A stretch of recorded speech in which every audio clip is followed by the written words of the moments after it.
Bonsoir à tous et à toutes. Très heureux de vous retrouver de nouveau pour un cours ce soir. On va parler de la paracha de cette semaine, qui est la paracha de Pinchas. Et en fait, on va essayer d'expliquer l'intérêt de l'intention qu'on a dans les actes. C'est très important que vous compreniez que ce n'est pas ce qu'on fait à l'extérieur qui est important, c'est ce qu'on réalise à l'intérieur de soi-même et qu'on est capable d'exprimer dans la pensée. C'est ça qui est très important. C'est ce qu'on appelle la kavana. La kavana, c'est l'intention qu'on met dans des actes. C'est ça qui est très important de pouvoir retenir dans nos actes plus qu'autre chose. Et donc il est marqué dans la paracha de Pinchas, c'est marqué Vaidaber Hashem el Moshe les morts, a dit Hashem el Moshe en disant Pinchas ben Elazar ben Aaron à Cohen. Donc Pinchas, qui était le fils d'Éléazar, fils d'Aaron à Cohen. On savoir que Moshe Rabbeinu, il avait un frère qui s'appelait Aaron, et son frère Aaron, il a eu un enfant qui s'appelait Éléazar, et qui donc était des Kohanim. Eshiv et Ramati, donc Eshiv et Ramati, il a apaisé ma colère. Mais Al Ben Israël, contre les enfants d'Israël, Bekano et Kinati. En vengeant ma vengeance, on va dire, en vengeant ma vengeance. Betocham, parmi eux, Velo Kiliti et Ben Israël Bekinati, et je n'ai pas détruit, donc exterminé, détruit les enfants d'Israël par ma vengeance. Alors, quand on traduit la Torah, évidemment, faut faire très attention, parce que quand on parle de vengeance pour Hachem, évidemment, vous pensez bien qu'Hachem n'est pas vengeur. Donc il faut bien comprendre pourquoi il n'est pas vengeur, parce que la vengeance, c'est un plat qui se mange froid. Hein, bon. Mais la vengeance, c'est surtout quelque chose qui est interdit. Donc on n'a pas le droit de se venger. Ça fait partie des interdits de la Torah. Et donc, effectivement, on ne peut pas imaginer qu'Hachem se venge. Et parce que si c'est interdit, ça veut dire que c'est une faiblesse. Une faiblesse, ça ne s'attribue pas à Hachem. On ne peut pas dire qu'Hachem est faible. Et il n'y a pas de carence, il n'y a pas comment on va dire, il n'y a pas de défaut, il n'y a pas de carence dans sa manifestation. Donc on ne peut pas imaginer que la kin'a, ici dont on parle, la jalousie, ça soit l'expression de ce qu'on connaître la jalousie chez l'être humain. Simplement que la Torah, pour qu'on comprenne ce qu'elle dit, alors on a parlé un langage, on a utilisé un langage qui est un langage humain compréhensible. Mais évidemment, il ne faut pas imaginer qu'on va enfermer Hachem dans une jalousie, dans une vengeance quelconque. D'accord? C'est une chose qui est interdite par la Torah, et donc surtout pas imaginer qu'Hachem est vengeur. Simplement, ça veut dire qu'il y a quelque chose qui est de l'ordre de l'animosité, quelque chose qui vient réparer. On va dire que la justice, ici exprimée par ce que va faire Pinchas, représente la justice d'Hachem. Et donc, en fait, à Pinchas, qu'est-ce qu'il a vu faire? D'accord? Qu'est-ce qu'il a fait, en fait, dans la paracha qui précède, dans la paracha de Balak? On remarque que le seul stratagème qu'avait trouvé Bilham pour faire fauter les Bnei Israël et les maudire, c'était de dévergonder les filles de Midian et d'arriver à une forme de débauche qui allait faire que les Bnei Israël allaient fauter dans la débauche. Et c'est ce qui a fonctionné. Et donc, il y a une épidémie qui s'est déclenchée à ce moment-là.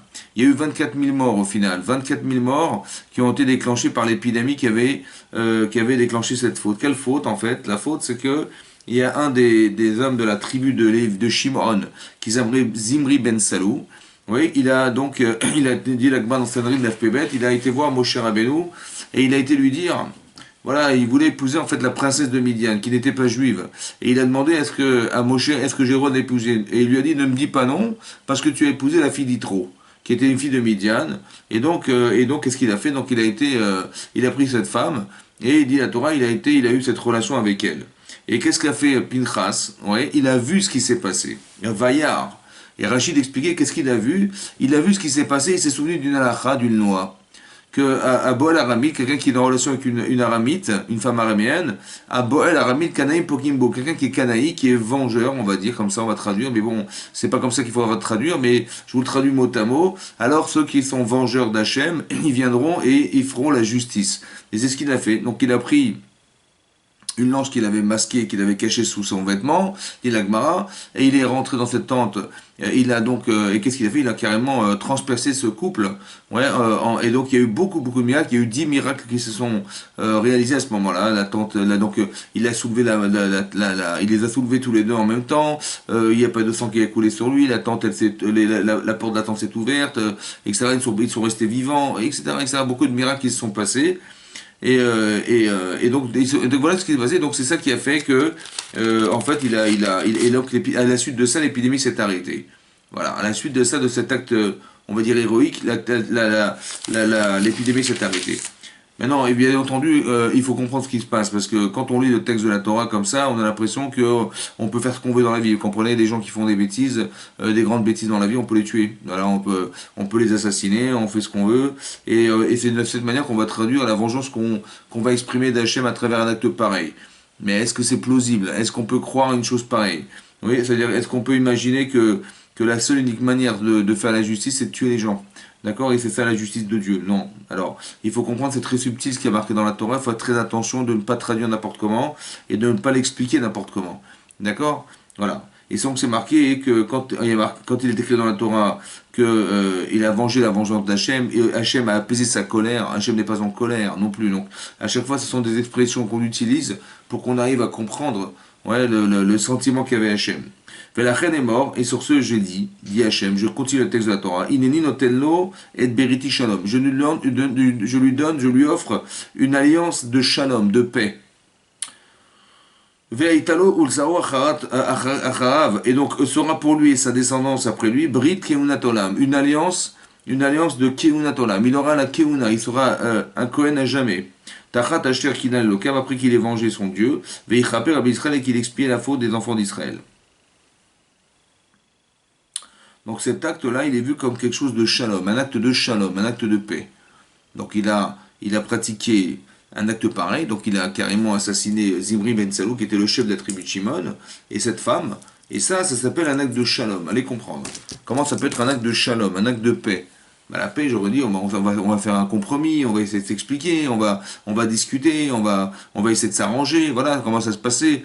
Ben non, là, il a carrément pris cette lance, il l'a empalée carrément lui et elle, et ça s'appelle un acte de shalom, un acte de paix. Qu'est-ce que c'est que le shalom ici? En quoi c'est un acte de paix? En quoi le fait qu'il ait fait un acte pareil, ça soit répertorié dans la Torah? Qu'est-ce que ça veut dire? Pourquoi la Torah en parle? Qu'est-ce que ça nous apporte de le savoir? Quelle information on peut tirer de là? Alors premièrement, Rashi nous dit, et on devait s'étonner aussi, c'est marqué que Pinchas est le fils d'Elazar et le fils de Aaron à Cohen.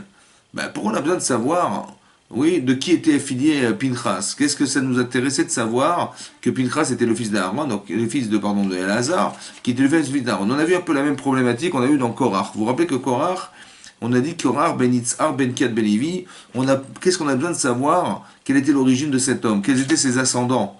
Qu'est-ce qu'on a besoin de savoir ça? Alors on a expliqué, Rachid amène là-bas, que en fait, Korach descend de Lévi, et ici Aaron descend de Pinchas descend d'Aaron à Cohen. Et Rachid explique pourquoi. Les fils Shayu à Shvatim et Vazimoto. Parce que les Shvatim, les tribus qui se trouvaient à l'époque, mais Vazinoto, ils le dénigraient.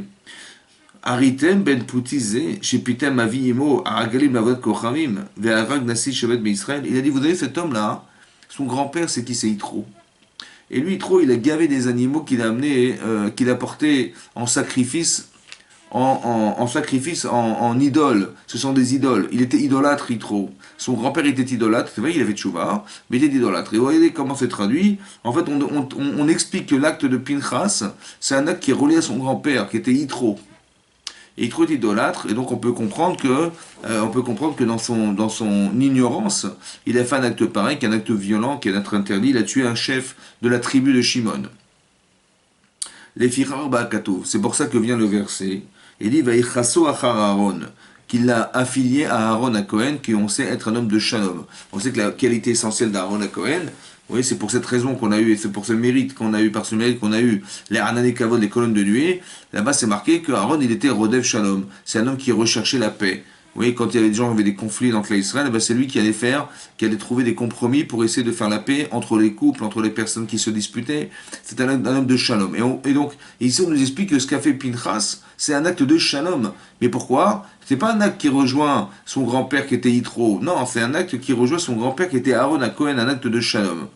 Et donc, on a besoin de nous expliquer ça pour dire, oui, qu'en vérité, ce que nous sommes n'est pas forcément ce qu'on a décidé d'être. Oui, ça veut dire que ce que nous sommes, notre personnalité, notre caractère, il peut être issu des efforts qu'on a fait dans la vie, et on a pu atteindre des niveaux de courage, on a pu atteindre des niveaux qui nous ont permis d'être fort dans son caractère, d'avoir des forces, d'avoir des convictions très puissantes.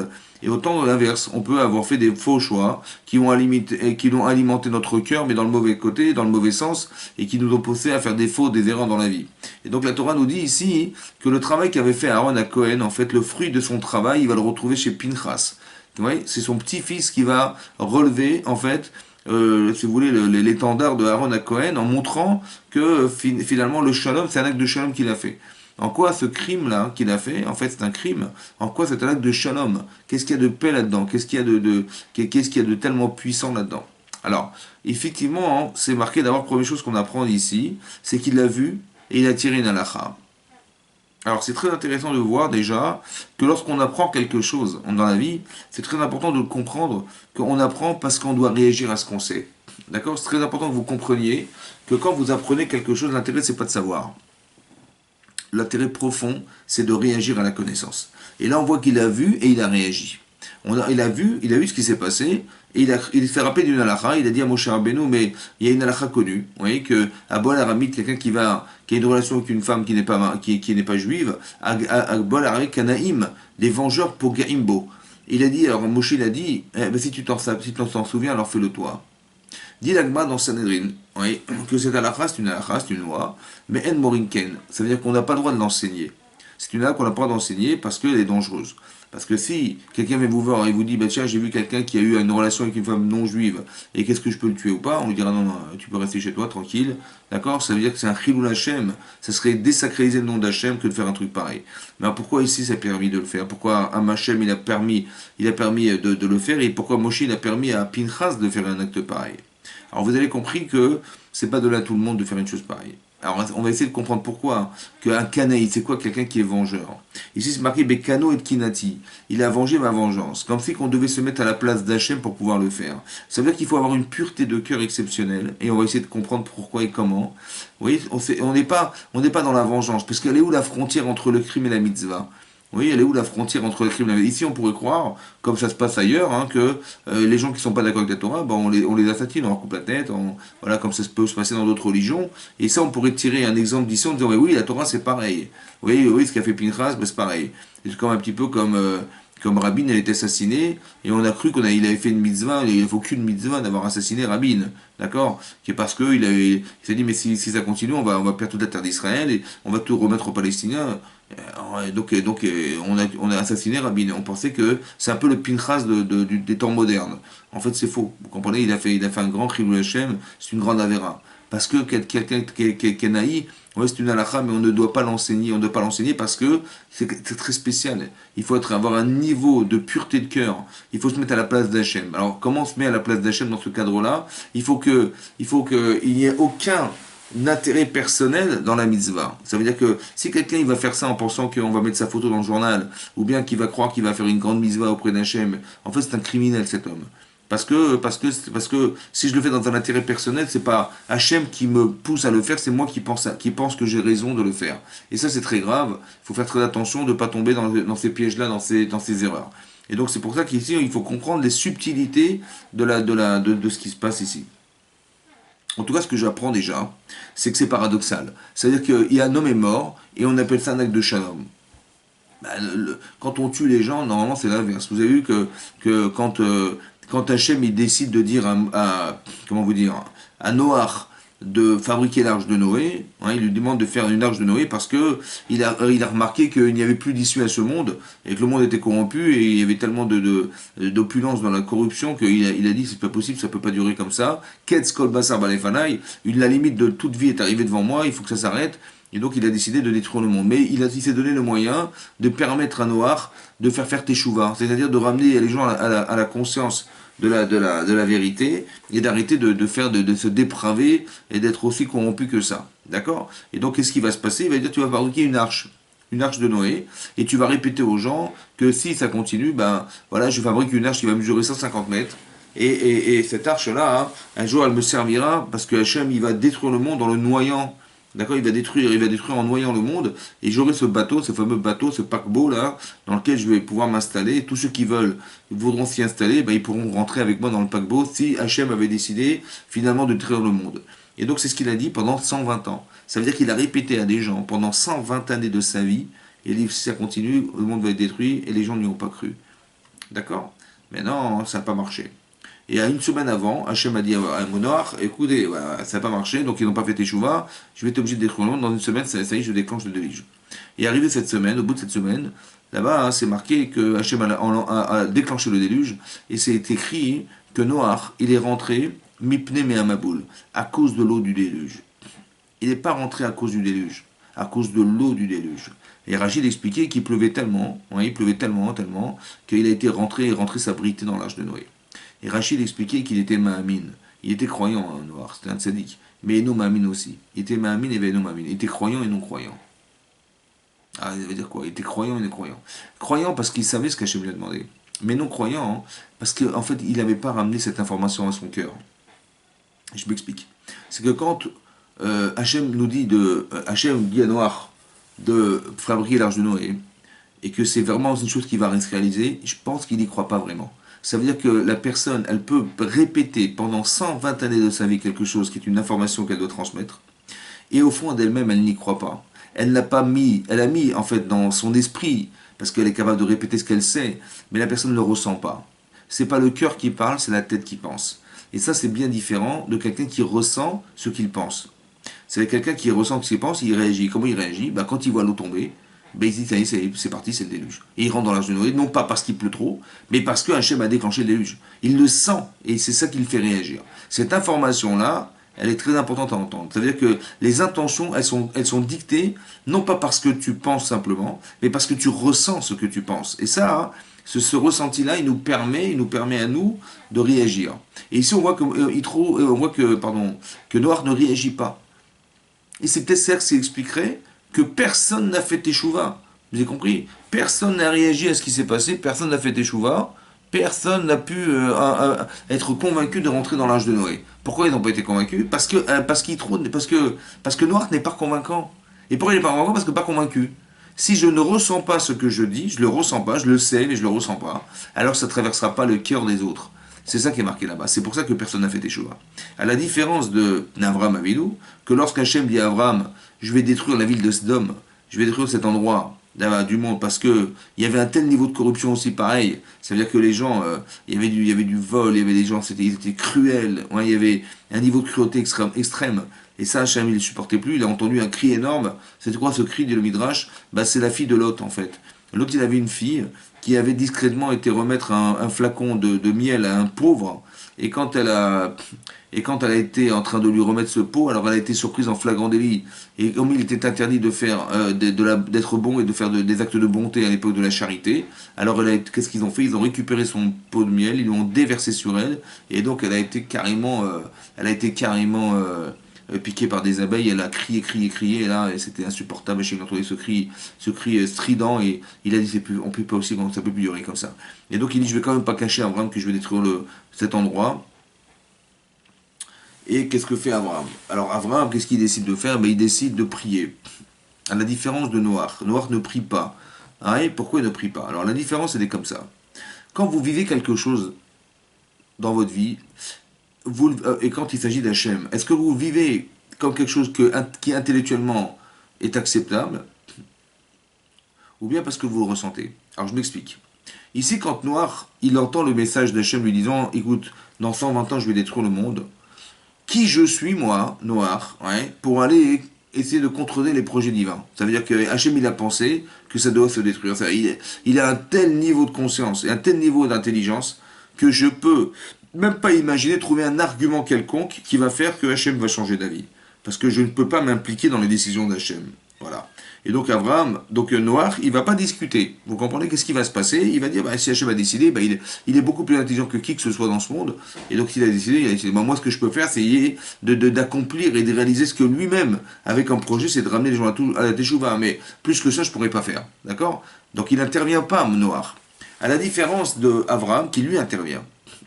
Ça veut dire que, qu'est-ce qu'est la différence fondamentale? C'est que Noach, il raisonne intellectuellement en se disant, mais si Hachem m'a demandé, intellectuellement, j'ai pas de solution autre que celle qu'il me propose. Alors que Abraham, il raisonne pas seulement avec son cerveau, mais aussi avec son cœur. Et des fois, vous allez vous rendre compte que avec de l'intelligence émotionnelle, on trouve des solutions qu'on ne peut pas trouver avec de l'intelligence pure. Les gens qui réfléchissent avec leur cœur aussi, ils trouvent des choses, des solutions qui ne s'expliquent pas intellectuellement. Parce que ce que dit Abraham, a priori de l'extérieur, ça paraît pas logique. Comment tu peux argumenter devant un chêne? Qu'est-ce que tu vas essayer de trouver? Lui-même, il a pensé que c'était trop tard. Et toi, tu penses que c'est pas trop tard. Mais tu es sûr que tu te trompes. En fait, il se passe une chose très importante. Un petit peu comme Noir. Écoutez-moi bien. Noir, qu'est-ce que fait Noir? Noir, on lui demande d'aller faire des balais de chouva, en fait. On lui demande de parler à des gens pareils et de les amener à la teshuva, comme un peu on a demandé à Noah, à Yona d'aller à Nineveh pour faire teshuva à ce peuple-là. Hachem, il veut pas détruire, en fait. Hachem, il veut que ça change. Et donc, qu'est-ce qui se passe, en fait? Soit tu peux changer les gens, et donc c'est très important que tu arrives à avoir un discours qui touche et qui perce les cœurs des gens et qui les amène à la teshuva, c'est très important.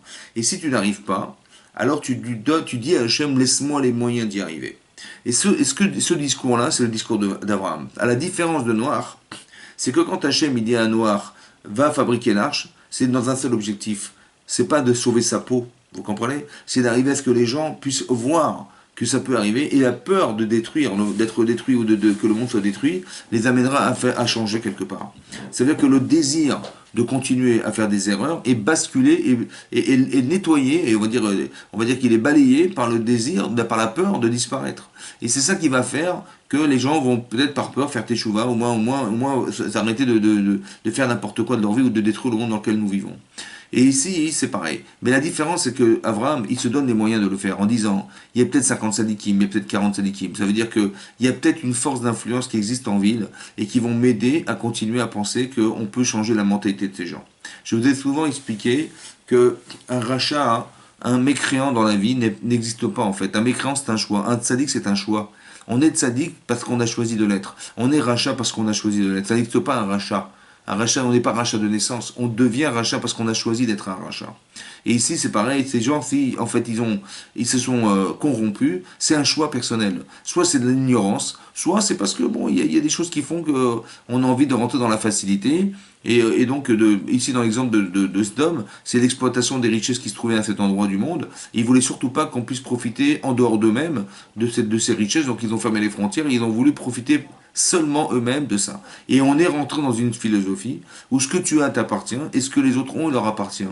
Mais on n'échange pas, vous comprenez? On n'échange rien. Ça veut dire que si tu es riche, bah tu es riche. Et si tu es pauvre, et ben si je peux y faire, on peut rien faire, tu resteras pauvre. Ça veut dire on va pas essayer de te permettre de sortir d'une situation difficile pour toi. Ben, ce que tu as, tu as. Ce que j'ai, ce que tu as, tu restes là. Et donc ça s'appelle une mida bénoni, c'est une qualité moyenne, mais qui en vérité qui est dramatique, parce qu'il n'y a pas d'échange. On va pas essayer de combler le manque des autres. On va essayer de faire en sorte, parce que tu as, tu le gardes. Qu'est-ce que je te dis? C'est comme ça, c'est ton mazal, c'est ta vie, tu vis avec. Alors que nous, on est dans une perspective différente, c'est qu'on est sensible à la souffrance et à la déchéance, et on essaie de combler les manques des autres. C'est ça la différence. Et ça, c'est la Torah de Abraham. C'est pas la Torah de Noir. C'est pour ça que la sensibilité, la kavana qu'on met dans les actes, elle dépend essentiellement de ce qu'on a construit, non pas seulement dans sa tête, mais aussi dans son cœur. Oui, une fois je vous avais rapporté que quand Noach, quand Yitro, pardon, il a fait Teshuvah, hein, il est venu, donc qu'est-ce qui s'est marqué? Il est marqué dans Parashit Yitro, Vaishma Yitro, il a entendu Yitro, et il est venu se convertir au judaïsme. Il a entendu deux choses. Il a entendu la guerre contre Amalek, et il a entendu l'ouverture de la mer Rouge, qui l'ont pour lui révolutionné. Pour lui, c'était extraordinaire. C'est sûr qu'il ça pouvait être Hachem qui a fait une chose pareille. Alors, je ne veux pas essayer de rentrer dans l'explication, mais simplement de vous dire que c'est ça qui a été un déclencheur de Teshuvah, de Yitro. Donc, il vient convaincu qu'il est. Il vient dans le désert du Sinaï, le jour du matin de Torah à Kippour, et il est venu pour recevoir la Torah avec les bénis Israël parce qu'il vient se convertir. Et lorsque Moshe Rabbeinu, son gendre, voit son beau-père arriver, il vient bien sûr à sa rencontre, et donc il est accompagné d'Aaron et de beaucoup de membres des 70 membres du Sanhedrin, des tribunaux, etc. Et donc on vient faire kavod, on vient honorer la venue de Yitro. Et quand Yitro arrive, qu'est-ce que fait Moshe Rabbeinu? Il le voit, il lui dit, il le fait rentrer dans sa tente et va lui raconter tout ce qui s'est passé en Égypte, tout ce qui s'est passé, tout ce que Yitro ne sait pas en fait, mais qui s'est passé en Égypte jusqu'au matin de Torah, voilà, jusque là, voilà. Et il lui explique l'ouverture de la mer Rouge et il lui explique comment c'est passé. Mais il s'appelle l'eau, et de Kolaodot. Tout ce qui s'est passé, il lui raconte. Maintenant, quand on voit ce texte, on s'étonne parce que, bon, quand même, Yitro, il est convaincu. Donc, qu'est-ce qu'on va lui raconter de plus que d'être convaincu? Même c'est même gênant et vexant. comprenez? Parce que quelqu'un qui est convaincu de dire, mais non, bah, je vais te raconter, c'est comme si que tu ne me faisais pas confiance. Ouais. Alors qu'il est convaincu, il n'y a pas besoin de lui raconter des histoires. Et après, c'est marqué, et plus tard, c'est marqué un peu plus tard dans la paracha d'Yitro, Vaïcha d'Yitro. À la suite de ce discours et de ce récit, eh ben, il a eu des frissons, Yitro. Il a ressenti quelque chose qui l'a fait frissonner. Et là, Torah elle dit qu'il a dit Baruch Hashem, béni soit Hashem, qu'il vous a sorti d'Égypte. Ouais. Il vous a sauvé des mains de l'Égypte et de Pharaon en particulier. Maintenant, qu'est-ce qu'on a besoin de savoir qu'il a eu des frissons? Ouais. Pour nous, à quelle information on va tirer de là? Ouais. Qu'est-ce que c'était? Quel intérêt? Il y a des choses qu'on n'écrit pas dans la Torah, mais ça on l'a marqué. Pourquoi on a marqué une chose pareille? On n'est pas en train de romancer une situation, on est en train de nous expliquer que la Torah c'est un livre d'enseignement, donc il y a quelque chose à en tirer. Qu'est-ce qu'on peut tirer de là? Qu'est-ce qu'on peut apprendre de là? Alors en vérité, on peut apprendre de là quelque chose comme ça. En vérité, il a fait Teshuvah, mais il a compris qu'Hachem existe. On est des croyants parce qu'on sait, on a compris. Voilà, on a compris. Mais est-ce que ça suffit? Parce que je sais. Maintenant, on sait que l'Yitzhara, il ne va pas jouer sur la connaissance. Lui, ça ne l'intéresse pas. L'Yitzhara, le mauvais penchant, il va surtout nous s'acharner sur la passion, sur le désir, sur la haine, sur la jalousie, sur tous les sentiments qu'on peut avoir et qui nous poussent à fauter. D'accord? Maintenant, on sait pertinemment que la passion est plus forte que la raison. Donc, la passion va balayer carrément la raison. Donc, si on est des intellectuels, simplement des intellectuels, il faut réfléchir, il faut penser, c'est sûr. C'est très important d'avoir des bonnes notions et des vraies notions dans la vie, parce que comment on peut agir sans être sûr de ce qu'on doit faire? Il faut réfléchir jusqu'au bout, il faut réfléchir. Seulement, ça ne va pas suffire. Pourquoi? Parce que les émotions sont plus fortes. Et le Yitzhara, il va jouer sur les émotions. Et qu'est-ce qui va se passer? C'est que on risque de fauter. Alors, qu'est-ce que fait Moshe? Il dit, écoute, je vais te rentrer dans ma tente et je vais te raconter. Mais je vais te raconter jusqu'à ce que tu aies des frissons. Jusqu'à ce que ton corps ressente ce que tu sais. Tu sais qu'Hachem existe, mais que ton corps le ressent. Il faut que quand je te parle, tu ressentes des frissons. Et les frissons, en fait, c'est l'expression de l'émotion qu'il a pu avoir d'entendre. Mais ça, c'est possible que si Moshe, il est capable aussi d'être émotionnellement touché. Et donc, il va transmettre une émotion à Yitro. Et donc, maintenant, là, il est entier. Parce que demain, l'émotion qu'il a reçue et qu'il a ressentie va l'aider à refouler son Yetzirah. Parce que là, j'ai une émotion contre une autre. Si demain, Yetzirah, il me pousse à faire une avéra, soit d'être jaloux des gens, c'est une émotion. Soit d'être vengeur, c'est une émotion. Soit de me mettre en colère, c'est une émotion. Soit de désirer, c'est une émotion. Voilà, c'est une émotion, je désire. Mais quand vous dites à quelqu'un, puis pourquoi tu fais ça, écoute, laisse-moi tranquille, j'avais envie. Voilà. Donc j'avais envie, donc il ne peut plus réfléchir parce qu'il a envie. Ok. Donc qu'est-ce qu'il faut faire? Il faut recréer une émotion qui va refouler l'émotion. Ça veut dire que si maintenant j'ai eu des frissons du émettre, j'ai ressenti la vérité, profondément la vérité, je ressens ça. Alors ce émettre là, cette vérité ressentie, elle peut refouler du faux. Ça va? Et c'est ça qui est important ici, c'est ça qui est marqué. Qu'on ressent quelque chose et ce sentiment-là, il refoule un autre sentiment négatif. Je ne peux pas faire la vera parce que je n'ai pas envie, parce que je ne supporterai pas. C'est ça qui est marqué au AVHM, ceux qui aiment Hachem, Sinora, ils vont haïr le mal. Et c'est ce qui se passe. La connaissance, elle permet ça. La connaissance émotionnelle. C'est-à-dire qu'on ressent les choses et pour ça que Moshe Rabbeinu, il a été s'acharner à pouvoir expliquer à Yitro ce qui se passe et lui raconter jusqu'à ce qu'il ait des frissons, il ressente. Voilà. Il faut qu'on ait des frissons dans la vie, il faut qu'on vive. C'est ça vivre, c'est ressentir. C'est pas savoir. Savoir, c'est sûr, il faut savoir. Si on ne connaît rien, bien sûr qu'on est ignorant, c'est stupide. Mais la connaissance ne suffit pas, il faut ressentir. Et c'est ce qui va se passer. Jusqu'à quand je dois ressentir? Voilà. Jusqu'au paradoxe. C'est marrant, hein. Parce que ici, il y a un paradoxe. Il y a un paradoxe. Ici, Pitras, il va voir Zimri Ben Salou, et il va carrément l'empaler. Mais comment il peut avoir fait ça, les Shem Shamaim? Parce que ça, c'est un acte de vengeance, c'est un acte de méchant, c'est un acte cruel. Vous voyez, c'est ce que reprochait Avram à Hachem en lui disant, mais si tu détruis ce monde, ou tu détruis ce peuple, si tu détruis cette ville, Khalila, c'est désobligeant pour toi, c'est rabaissant pour toi. Khalila lecha me'asot kadavarazé. C'est désacralisant pour toi de faire une chose pareille. Halal, c'est désacralisant. Et donc ça se fait pas. Hein. Toi, Chauffette Kolaris, toi tu es le juge de toute la terre. Vous comprenez? Et donc c'est ça qu'il faut comprendre. Il y a quelque chose de désacralisant dans la mort. Et c'est pourquoi ici on lui dit que c'est un acte de shalom. Il va être connu à jamais. Il va être mechaper sur le clan d'Israël. Que en fait le clan d'Israël aurait dû se détruire par cette avéra là. Il aurait dû disparaître le clan d'Israël par cette avéra de Zimri Ben Salou et de tous les d'Israël qui ont fait la faute avec les filles de Midian. Ce peuple juif aurait dû être détruit.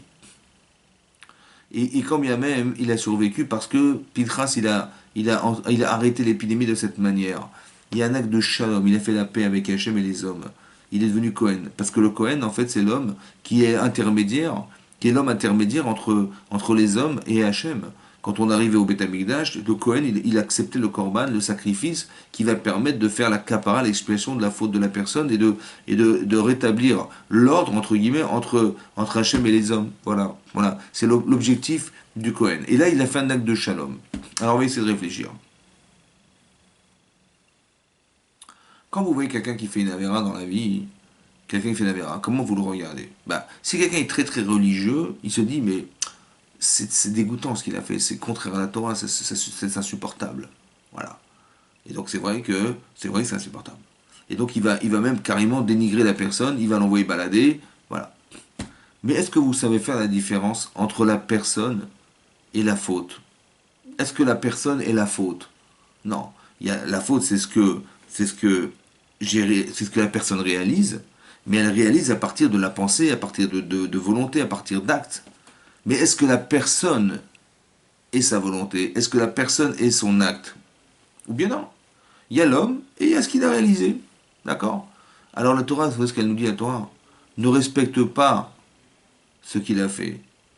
Respecte ce qu'il est. C'est-à-dire qu'il y a une façon de voir les gens. La différence entre Noir, par exemple, et Abraham. Quand Noir y voit ces gens qui font des avérotes, à la limite, il peut se dire, bon bah, si ça n'a pas marché, bah, qu'est-ce qu'il peut y faire? Et bah, tant pis pour eux. Voilà. C'est pour ça qu'il n'a pas envie de prier. Parce que, bah, en fin de compte, ils ont négligé ce qu'Hachem avait créé au départ. Ouais, des êtres parfaits. Et eux, ils se sont dévergondés, ils n'ont pas respecté l'amalgame entre ce que la personne fait et ce qu'elle est. Ici, il faut comprendre que nous, on doit faire la différence entre ce que la personne est et la personne fait. Par exemple, vous allez voir des gens qui ne sont pas chômeurs Shabbat. Ils ne respectent pas Shabbat. Ils viennent à la synagogue avec le téléphone, avec le... Il y a des gens qui vont voir ça et vont dire, ouais, ils vont envoyer des pierres. D'accord? Mais d'un côté, c'est de réfléchir. Mais ces personnes-là, en vérité, elles n'ont pas été à l'école juive, sûrement. Elles n'ont pas eu l'enseignement que tu as reçu. Elles n'ont pas eu l'Aïrat Shamem que tu as. Donc c'est logique, d'un côté, que la personne puisse rentrer par ignorance à la synagogue et parler, et même carrément prendre son téléphone dans sa poche. Oui, c'est normal. Quelque part, c'est logique. Vous comprenez ce que je veux dire? Il y a une logique derrière tout ça. Toi, tu dois respecter la logique. C'est logique que la personne ne soit pas respectueuse. Et même, je vais dire mieux que ça. Tu sais quoi? C'est un miracle carrément qu'il ait pu venir à la synagogue. Parce que qu'est-ce qu'il a à faire à la synagogue, celui-là? Et donc, tu dois comprendre une chose. C'est que quand tu vois ça, tu te dis, mais qu'est-ce que veut Hachem? Est-ce qu'il veut que je le mette dehors? Parce qu'il est en train de nous gâcher notre Shabbat, celui-là. Ou bien je me dis, mais non, mais c'est comme Minash Shamayim. Hachem, il me l'a envoyé pour l'encourager. Alors, mais comment je vais faire? Ben, je vais l'influencer. De la même manière qu'il est inculte, il est carrément dans l'ignorance totale. Il ne sait pas ce que c'est Shabbat, il ne sait pas ce que c'est Kasher, il ne sait pas ce que c'est d'être juif, il ne le sait pas. Pour lui, d'être juif, c'est comme être espagnol ou portugais ou chinois. C'est pareil. Oui, il peut se marier avec une femme non juive oui, pourquoi? Parce que bah, moi je suis juif, elle ne l'est pas, bah, c'est pas grave, on est des êtres humains, c'est pareil. En fait, il y a quelque chose qui nous sépare. Et c'est comme ça qu'on doit respecter ce que nous sommes. Mais ça, il ne le sait pas, malheureusement. D'accord? Chacun, il a ses mises-votes. Eux, ils ont des mises-votes, 7 mises-votes bénoirs. Et nous, on en a 613. On n'est pas dans la même catégorie. Mais c'est pas grave. Chacun, il a un rôle qui lui est propre. Mais on ne peut pas mélanger les rôles. On peut pas mélanger les rôles. C'est pour ça qu'on n'a pas le droit de se marier avec des gens qui ne sont pas de la religion juive. C'est pas du racisme. C'est de respecter ce qu'Hachem a choisi. Il a dit, voilà, vous êtes le peuple d'Israël, et eux, ce sont les nations. Et les nations, ils ont un rôle sur la terre, et s'ils le font correctement, mais ils vont là-bas, et vous avez un autre rôle sur la terre, vous représentez Hachem, et ça, c'est un autre registre déjà. Mais vous avez un autre rôle là-bas aussi. Et donc chacun, il doit s'évertuer à atteindre ce niveau-là, qui est celui d'être un juif cachère. Et donc c'est pour ça que on ne peut pas mélanger les personnes. On ne peut pas s'assimiler de cette manière non plus, c'est interdit. C'est pour ça parce qu'on doit respecter ce que nous sommes. C'est pas du racisme, ça n'est pas comment dire, d'une manière de se fracturer, de se séparer, c'est de respecter ce que nous sommes. Maintenant, il faut aussi comprendre qu'on a chacun une façon de concevoir. Et donc la personne que vous allez côtoyer, elle ne conçoit pas la vie comme vous. Vous êtes religieuse, vous êtes religieux, l'autre n'est pas religieux. Alors qu'est-ce que je fais? Je dis, mais quand je vois ça, je me dis, mais il ne respecte pas Shabbat, il ne respecte pas la Torah, il ne respecte pas Hachem, c'est honteux, et ça me dégoûte, et je vais me sauver. En fait, ce qu'il faut faire, c'est comprendre pourquoi ça te dégoûte, et pourquoi tu n'as pas de la peine. Voilà. Plutôt que d'être dégoûté de ces gens-là, tu dis pas, mais j'ai de la peine pour eux. J'ai de la peine pour Hachem.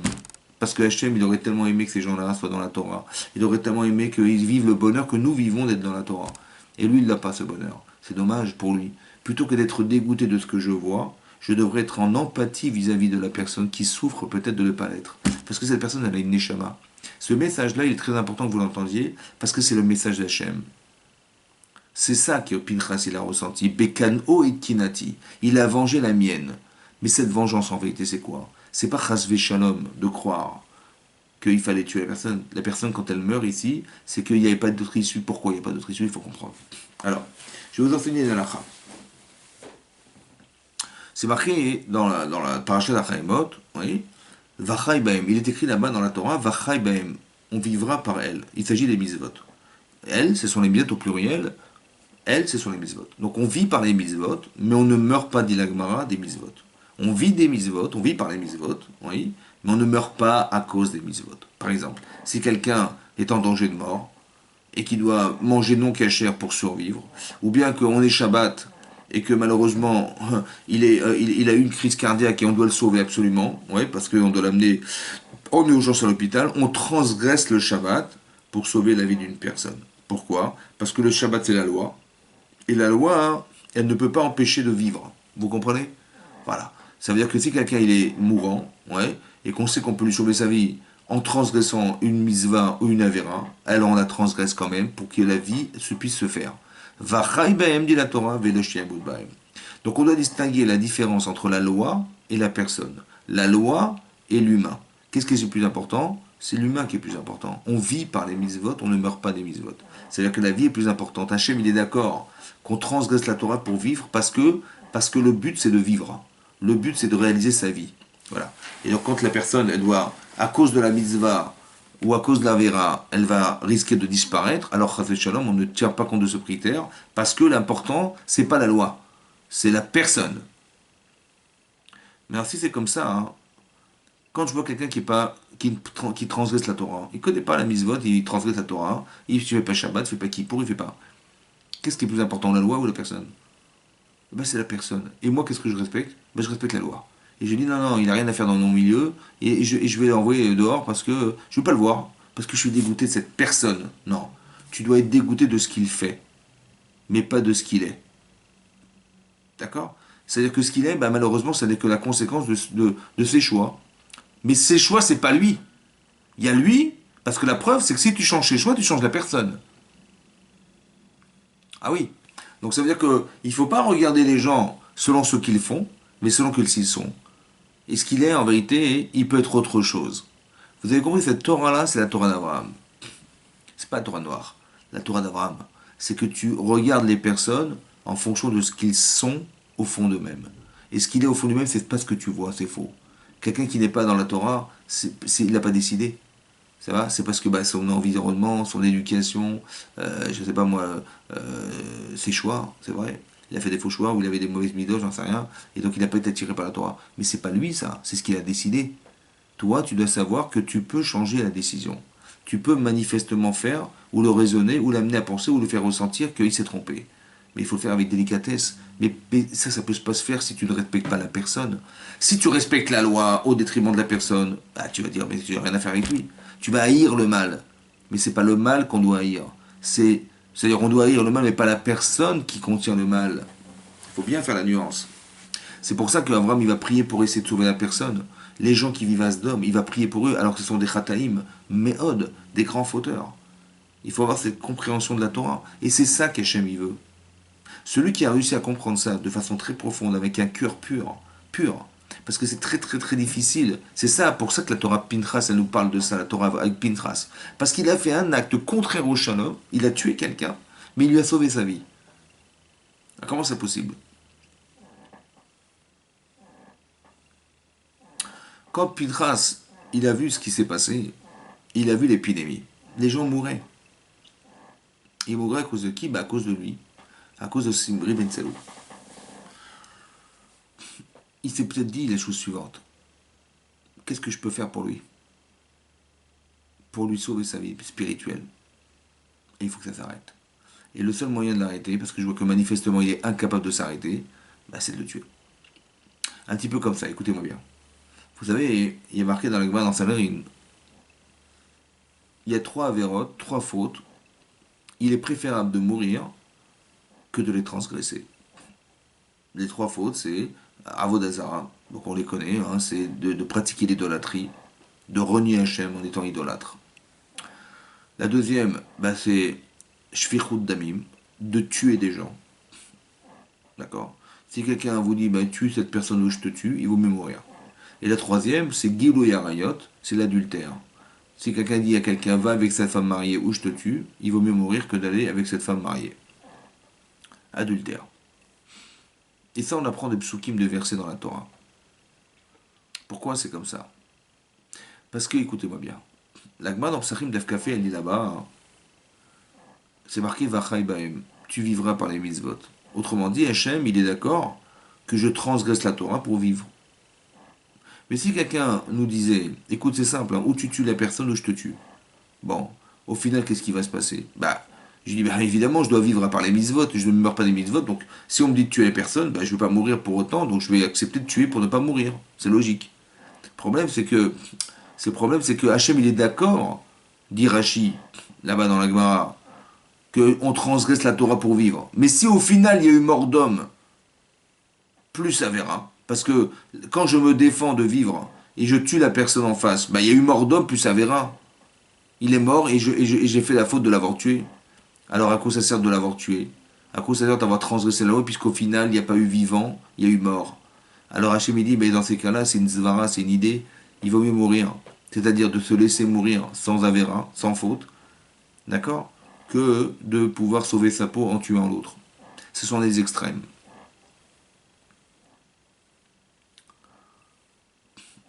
C'est-à-dire que c'est la seule manière qu'on ait trouvé. Ça, c'est dans des cas normaux. Un cas normal, c'est-à-dire un cas de vie normal. Mais Shat Hashmad, dit l'Agmara, si on est en plein une période d'extermination du peuple juif, comme ça s'est passé pendant la Shoah, comme ça s'est passé pendant les Romains, ils ont fait ça aussi. Et qu'est-ce qui se passe chez Hashmad? Là-bas, c'est marqué que si on avait l'habitude, nous les juifs, de porter des lacets verts à nos chaussures, et que les non-juifs y portaient des lacets rouges, et qu'une personne dit écoute, ou tu mets des lacets rouges ou je te tue, il vaut mieux mourir. Même dans des Isurim de Rabbanan, comme ça dit le Rambam, même des interdictions de Rabbanan, il ne faut pas transgresser parce que là on est dans une période où on veut absolument nous détruire et détruire la Torah avec. Alors à ce moment-là, même dans une chose qui est des Rabbanan, des Mina Rabbanan, on doit pas transgresser, il faut préférer de mourir. De garder le Kiddush Hashem, de garder la Torah. Incroyable. Maintenant, qu'est-ce que ça veut dire? Ça, c'est une chose. Donc on voit que dans ces cas-là, on sauve la vie spirituelle au détriment de la vie physique. Si vous voyez quelqu'un qui court après quelqu'un d'autre pour le tuer, Dagmar elle dit là-bas que si vous voyez un rodef, quelqu'un qui court après quelqu'un, il veut le tuer, et vous êtes acteur, vous êtes spectateur de ça, qu'est-ce que vous faites? Mais d'un côté, je peux pas le tuer, a priori parce que s'il y a mort d'homme pour une avéra, c'est interdit, on a expliqué. Alors qu'est-ce que je fais? Alors il m'a dit, ben, on va essayer de le blesser, de l'empêcher d'atteindre la personne qui a un risque de tuer. On essaie de l'arrêter. Et si on ne peut pas l'arrêter, qu'est-ce qu'on fait? La Gemara dit, vous savez ce qu'on fait? Eh ben on le tue. Pourquoi? Parce que Moutav, il est préférable pour lui. Chez Yamout Zakai, Yamout Rayav. Il vaut mieux qu'il meure innocent, spirituellement innocent. Parce que si je l'arrête avant, ben, il n'aura pas fait la verre d'avoir tué l'autre. Ah, c'est vrai qu'il est mort, mais je l'aurais évité quoi? Bah, parce que finalement, s'il l'avait tué, bon, on l'aurait jugé condamné, il serait mort aussi. Alors pour lui éviter que sa vie spirituelle soit pire que si il n'avait pas fait l'acte, alors il vaut mieux l'arrêter. Incroyable, hein? Ça veut dire que dans ce cas-là, je le fais pas pour moi, mais je le fais parce que Hachem, il m'a dit de lui dire, il faut mieux que tu meurs innocent que tu meurs condamné. Vous avez compris? Parce que s'il tue la personne, il va mourir condamné. Alors que si je l'empêche de le faire, je lui sauve sa vie spirituelle. Il va aller au Namaba, celui-là, parce qu'il avait que la volonté de le tuer, mais il l'a pas fait. Donc qu'est-ce que je vois quand je vois ça? Qu'est-ce que je dois penser? Je dis pas, mais c'est un rachat, celui-là. Non. Je vais essayer de lui sauver sa vie. Et de quelle manière je lui sauve sa vie spirituelle? Et bien dans ce cas-là, il vaut mieux qu'il meure que le contraire. Vous comprenez ce que ça veut dire, ça? Ça veut dire que dans tout acte, dans toute intention, il faut tout le temps penser à ce qu'on va gagner spirituellement, ce qu'on va gagner dans le monde en là-bas. Et dans ce cas-là, hein, dans ce cadre-là, il vaut mieux l'empêcher d'atteindre la faute pour qu'il atteigne le bas plutôt qu'au contraire. Ça veut dire qu'on ne réfléchit pas à ce que la personne fait, mais ce qu'elle risque de devenir. C'est pour ça qu'on arrête la personne. C'est un petit peu ça peut-être Zivri Ben Salou. C'est qu'il est en train de faire une avéra. Ouais. Il y a deux façons de raisonner. Soit je dis, mais c'est quoi ce type-là? Comment il a osé faire un truc pareil? Quel chilou lachem avec cette femme non-juive, etc., devant tout le monde, et l'épidémie, et que ça. En fait, le tsar, il dit, mais va le tuer celui-là! S'il avait fait un acte pareil de cette manière, ça aurait été un rachat Pinchas. En vérité, il était capable de contrôler. Mais comment il contrôle? En vérité, par amour pour la personne, par désir de lui sauver sa vie spirituelle, il va faire ça. C'est ça qu'Hachem il aurait voulu que soit. C'est pour ça qu'il a vengé la vengeance d'Hachem. Parce que c'est la seule manière qu'il avait d'empêcher que ça soit pire. Parce que vous imaginez, je ne sais pas si vous vous rendez compte, il y a une épidémie, il y a eu 24 000 morts. Mais si plus ça continue, plus les morts vont augmenter. Et sur le compte de la personne qui est Zivri Ben Salou, le chef de la tribu de Shimon, c'est sur son compte. Il fait une avéra, et ça entraîne de l'autre côté des morts. Alors pour que ça s'arrête, comment je vais faire? Et pour lui sauver sa vie, c'est-à-dire quoi? Pour faire que demain, il ne soit pas plus accablé d'avoir tué autant de personnes. Alors il vaut mieux que je l'arrête. C'est ça le shalom. Vous avez compris? C'est paradoxal, hein, mais c'est la seule issue qu'on a trouvée d'empêcher la personne d'aller plus loin dans la faute et d'aller plus loin dans la perte du Olam Haba qui est éternelle et qu'on ne peut même pas imaginer nous-mêmes. Ça veut dire que des fois, on peut faire des choses paradoxales et ça peut avoir un sens. C'est-à-dire que c'est contraire à ce qu'on imagine, hein, mais ça a un sens.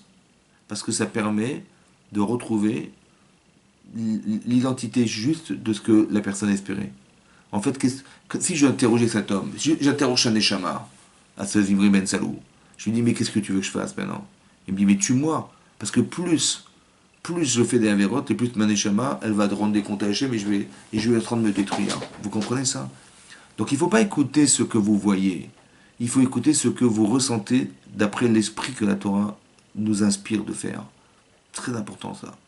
C'est ça, Bekano Ekinati, Brit Shalom. C'est comme si vous étiez Cohen, d'accord? Et vous étiez Cohen et vous travaillez au Beth Amikdash, d'accord? Il y a un type, il vient avec son korban. Je dis, pourquoi qu'est-ce que tu as fait? Je dis, j'ai fait une avéra. Je dis, t'as fait une avéra, t'as pas honte. Allez, sors d'ici, je veux pas te voir. Non. Le Cohen, il reçoit la personne. Il dit, qu'est-ce que tu as fait une avéra? Amène ton korban. Amène-le. Il va faire un lien de shalom. C'est-à-dire qu'il ne voit pas le fauteur. Il voit la faute. C'est pas pareil. Il dit, si simplement je pouvais te débarrasser de ta faute. Si je peux simplement, je vais trouver un moyen de te débarrasser de ça. Ici, le seul moyen qu'il a trouvé Pinchas, c'est de le tuer. C'est le seul moyen qu'il a trouvé. Mais par amour pour la personne, pour essayer d'aider la personne. Parce qu'on est dans l'empathie de la personne. On a de la peine pour lui. Quand tu vois quelqu'un qui a un rachat, pourquoi tu dis, mais c'est quoi ce type-là? C'est quoi ce... Non, tu devrais dire, mais j'ai de la peine pour lui. Vous avez compris? Parce qu'on est tous solidaires, on est tous juifs. Et pourquoi on doit ressentir ça? Parce que celui qui a de la peine, c'est pas seulement toi, c'est Hachem. Parce qu'il voit que la personne, finalement, elle s'est perdue dans la faute, et que finalement, son Olam elle le perd, c'est dommage, parce que le but pour lequel on est venu sur Terre, c'est pour atteindre le Olam, et là, il est en train de le perdre. Dans la chemin divine, c'est dommage. Et c'est comme ça qu'on doit raisonner, c'est dommage. On ne doit pas se dire, mais c'est quoi ces Rishaïm? Non, c'est dommage qu'ils n'aient pas la chance de pouvoir réaliser leur vie, c'est dommage, vous comprenez? Et quand on raisonne comme ça, alors on a un autre repère. C'est de se dire que finalement, on pourra sûrement les aider. Ouais, parce que c'est dommage. Et lorsqu'on le ressent comme ça, on respecte les personnes. Et la personne, elle ressent le respect qu'on lui donne. C'est très important que vous entendiez que c'est comme ça qu'on respecte les personnes. Ça veut dire que la première chose à comprendre, c'est qu'on apprend la Torah. Mais on ne doit pas être victime de ce qu'on apprend. Il y a des gens qui sont très très religieux, ouais, et ils ne supportent pas le mal. Ça veut dire que, comme c'est marqué dans le Teilim, Oave Hachem Sinura. Ceux qui aiment Hachem, ils haïssent le mal. Alors nous, on pourrait croire haïr le mal, c'est haïr les gens qui font du mal. C'est pas ça le pshat, c'est pas ça l'explication. Ceux qui aiment Hachem, ils vont détruire le mal, ils vont haïr le mal, mais pas la personne qui fait le mal. Est-ce que la personne qui fait le mal, tu vas essayer de l'aider? Et si c'était ton frère, tu l'aurais tué? Est-ce que c'était ton frère, tu l'aurais insulté? Est-ce que c'était ton frère, tu l'aurais mis dehors? Non. Ah, ton frère, non, c'est différent. Pourquoi? Parce que tu l'aimes. Ah, ben, mais lui, c'est pareil. Tu dois aimer ton prochain comme toi-même. Ça veut dire que tu dois montrer, manifester quelque chose qui va aider la personne que tu aimes. Et si c'était ton frère, si c'était ta sœur, t'aurais été bien embêté, hein, parce qu'elle ne respecte pas les mitzvot, il ne respecte pas les mitzvot, comment tu vas t'arranger? Et là, tu vas essayer de faire un compromis entre le mal que tu vois et la personne que tu aimes. Et ben c'est pareil pour tout être vivant, c'est pareil. C'est ça Pinchas, vous comprenez? Il a fait un acte de shalom. Et c'est grâce à ça qu'il a eu le titre de Kohen. Les Kohanim, ce sont des gens qui ont une empathie très puissante, très forte, vis-à-vis des gens qu'il aime. Un petit peu comme, vous avez compris la différence entre quelqu'un qui pense et quelqu'un qui ressent. C'est un peu comme Moshe Rabbeinu. Moshe Rabbeinu. Voilà. On a fait le veau d'or, et Hachem il dit à Moshe Rabbeinu, écoute c'est simple, je vais exterminer ce peuple-là, parce qu'avec tout ce que je leur ai fait, les miracles, les machins, ils ont été capables de faire le veau d'or. Et je ferai de toi une grande nation. Il a dit, écoute, c'est simple, si c'est comme ça, efface-moi de ton livre. Je veux pas qu'on ait mentionné dans la Torah Moshe Rabbeinu. L'Agba dans Brachot de la Flammette Bête, elle dit là-bas que quand il a dit ça, il a dit, attends, j'ai pas compris. Ce clan d'Israël que tu veux détruire, il est issu de trois personnes, Avraham, Yitzhak et Yaakov. Si déjà, avec un trépied de trois personnes, ça ne tient pas, que tu veux détruire, alors avec moi tout seul, ça va tenir. Ensuite, il a dit, mais d'accord, je vais accepter, parce qu'en fait, il y a un très gros etc. d'accepter, évidemment, vous comprenez, quand Hachem lui dit, écoutez, je ferai de toi une grande nation, ça veut dire que c'est toi le nouveau Adam Arishon, hein, et tu auras le mérite d'être l'homme qui a engendré le clan d'Israël, à toi tout seul. Donc, mais évidemment, c'est très très tentant. Mais comment il raisonne? Il se dit, mais ok, si j'accepte, d'accord, je vais accepter. Mais quand je vais arriver là-bas, et je vais rencontrer Abraham, Shlomo et Yaakov, qu'est-ce que je vais leur dire? Je vais dire, est-ce que j'ai accepté? Ils vont me dire, mais comment t'as accepté? Tu as détruit tout ce qu'on avait construit nous-mêmes? C'est pas possible, je pourrais pas leur dire. Mais ça, ce sont des émotions, vous comprenez? C'est que quand vous ressentez quelque chose, alors ça vous change la vie. Ça veut dire que vous allez éviter des erreurs dans la vie parce que vous ressentez ce que vous savez. D'un côté, c'est très tentant, hein, parce que quand on dit à Moshe Rabbeinu, ben, je ferai de toi une nouvelle nation, une grande nation, c'est très important, c'est très tentant, mais il peut pas. Parce que, parce qu'il aime le cas d'Israël. Ils ont fait le veau d'or, mais c'est énorme ce qu'ils ont fait. Vous savez ce que c'est que le veau d'or? La Gemara dit dans Shabbat d'Africhet, elle dit là-bas, c'est comme une kala, elle va tromper son mari le jour de son mariage. C'est exactement comme ça. Donc comment quelqu'un, il peut supporter ça? Comment le khatan, le marié, il peut supporter ça? Que sa femme, elle l'ait trompé le jour de son mariage en plein repas. Et il faut comprendre. Hein. Il faut comprendre il ne faut pas confondre entre la personne et la faute. La faute, il y a une logique derrière. Et donc si tu changes la logique, tu changes la personne. Oui. C'est ça qu'il faut comprendre. C'est ça Pinchas. Pinchas, il a tué Zimri Ben Salou pour lui sauver sa vie spirituelle. Parce qu'il vaut mieux qu'il meure maintenant qu'il meure dans 10 minutes. Parce qu'il va mourir de toute façon. Mais c'est dommage, parce qu'entre temps, il aura tué tellement de personnes et ça va être sur sa tête. C'est dommage. Alors il vaut mieux l'arrêter. Il n'a pas trouvé d'autre moyen. S'il avait pu le raisonner, il aurait raisonné. Il n'a pas trouvé d'autre moyen. Vous avez compris. Voilà. Et ça, c'est important que vous l'entendiez. Qu'il faut respecter les gens, non pas sur ce qu'ils font, mais sur ce qu'ils sont. Et ce qu'ils font, malheureusement, c'est pas toujours glorieux, c'est vrai. Mais toi, tu dois te dire que toi, si tu sais la vérité, ton travail, c'est pas de renier ce que tu vois en disant mais c'est quoi ces gens-là? C'est d'essayer de les amener à ce que tu sens être vrai pour eux. Et ce que tu sens être vrai pour eux, c'est ça l'essentiel. C'est ça qui va les rendre heureux. Et ça, c'est pas facile à atteindre. C'est pour ça qu'il faut avoir un bon cœur, un cœur pur. Ouais, lève ta or, Berali Lokim. Hachem, il dit, je prie qu'Hachem il donne un cœur pur. Parce que, en fait, ce que tu vas réaliser, c'est parce que tu le penses émotionnellement pur. Voilà, c'est pur, c'est beau, c'est pur. Et quand c'est pur, ben, ça passe. Ça passe non seulement dans ta tête, mais ça passe aussi auprès des autres. Parce qu'ils le ressentent. Voilà, ils se sentent respectés. Pas comme quelqu'un qui va dénigrer, soi-disant, les gens qui ne respectent pas ce que nous sommes ou ce que la Torah préconise que nous soyons. Voilà. Et ça, c'est important que vous le compreniez. C'est ça, la kavana, il a remplacé Hachem. Ça veut dire que c'est ça qu'il aurait fait Hachem. C'est ça qu'aurait voulu Hachem. Que ça s'arrête là. Que l'épidémie s'arrête. Et il n'a pas trouvé d'autre moyen. Voilà. Donc c'est dans l'empathie qu'on regarde les gens et non pas dans la frustration de savoir que c'est pas émettre, c'est pas vrai ce qu'ils font, c'est faux. Et donc, comme c'est pas faux, ben on va, par respect intellectuel, on va dire, ouais, par honnêteté intellectuelle, comme on va respecter Hachem, ben on est obligé de les haïr, ces gens-là. Alors que c'est pas ça qu'il faut comprendre. Il faut comprendre que la haine qu'Hachem il a, c'est pas la haine de la personne, c'est la haine de la faute, et qu'il aurait tellement aimé qu'on puisse changer. Et c'est pour ça que que c'est une kapara. La kapara, c'est l'expression des fautes. L'expression de nos fautes, c'est d'effacer, d'avoir honte, de regretter ce que nous avons fait. C'est ça qui est Mecha Peravot, qui explie la faute, parce que quand vous regrettez d'être, quand vous avez honte de vous, eh ben vous êtes une autre personne. Et c'est le contraste entre le bien et le mal qui nous fait faire avoir honte. Et c'est comme ça qu'on atteint des niveaux de conscience du bien. Parce que j'ai honte d'être mal. Voilà. Et bien ça, c'est ça qu'on espérait. C'est ça que j'avais espéré. Et c'est un acte de déchéance. C'est pour ça qu'il a eu Brit Kehunat Olam. Il a été Cohen à jamais, alors qu'il n'était pas censé être Cohen. Bien qu'il descendait de Kohanim.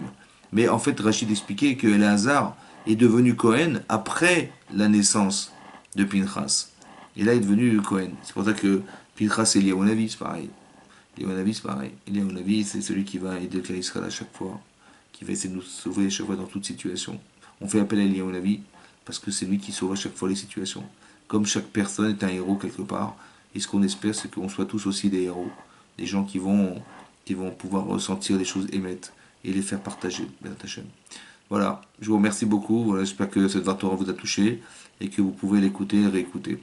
Abonnez-vous à la chaîne aussi, le YouTube, et que voilà, on se retrouve dans la joie, dans la santé. Amen, Kenny Ratson. Au revoir.